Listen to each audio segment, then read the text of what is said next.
सगळ्यात महत्त्वाचं म्हणजे आपण आपलं स्वप्न जगतो आहे. मी जसं म्हटलं की मी सुरुवातीला जेव्हा आली तेव्हा 2-3 वर्ष मला चंद्रपूरमध्ये कुणीच ओळखत नव्हते, पण आज कुठल्या कार्यक्रमात गेल्यानंतर 5-6 लोक तरी असे भेटतात जे या सांस्कृतिक क्षेत्राशी संबंधित आहेत. तर ते म्हणतात की तुम्ही छान काम करतात किंवा तुमचं ते नाटक आम्ही बघितलं आहे. तर असं जेव्हा म्हणतात तेव्हा ते आपल्याला ओळखतात. तर ही ओळख सगळ्यात महत्त्वाची नाटकाने दिली, अभिनयाने दिलेली आहे. मला नाटकामध्ये काम करायला आवडते, चित्रपटात काम करायला आवडत नाही.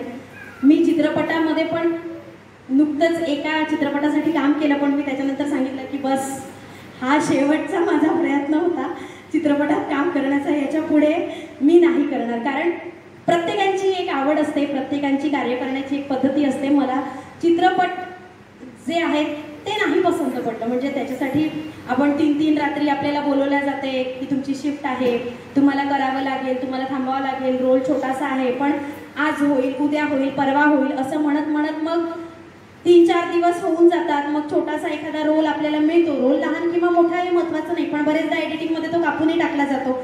आपण जर का अभिनय करतो आहे, आपण एक कलावंत आहोत, तर आपल्या कलेचा आदर होणं सगळ्यात महत्त्वाचं आहे.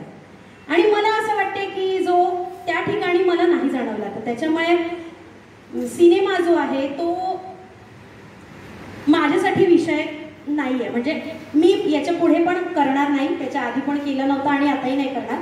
पण नाटक मात्र म्हणजे माझा आत्मा म्हणू शकता तुम्ही.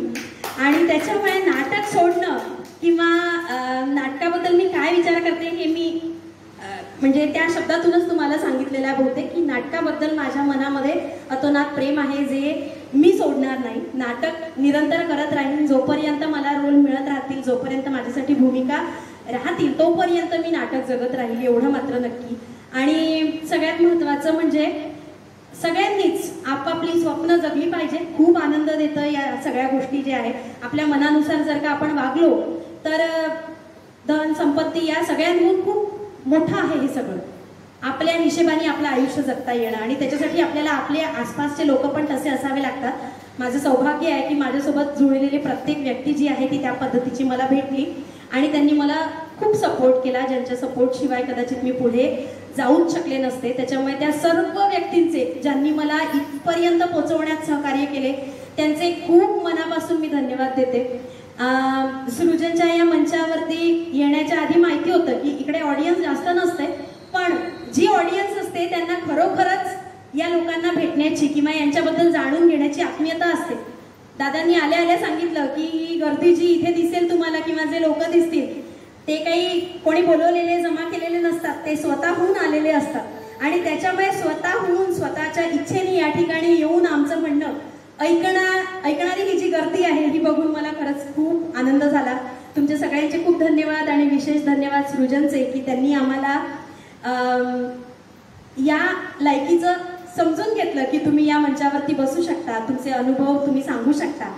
इतका मोठा मंच आम्हाला उपलब्ध करून दिला आणि या मंचावरून आमचा हा नाट्यप्रवास जो आहे तो तुमच्यापर्यंत पोहोचवण्याची ही संधी सृजननी दिली, आशिष दादांनी दिली.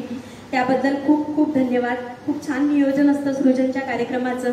रांगोळीबद्दल तर ताई बोललेलीच आहे आणि इथला जो प्रेक्षक वर्ग आहे त्याच्याबद्दलही काही विशेष वेगळ्यानी मला काही सांगण्याची गरज नाही आहे. तुम्ही सगळेच मनाने या ठिकाणी उपस्थित झालात आणि आमचे हे 2 शब्द तुम्ही ऐकून घेतले त्याबद्दल खूप खूप धन्यवाद.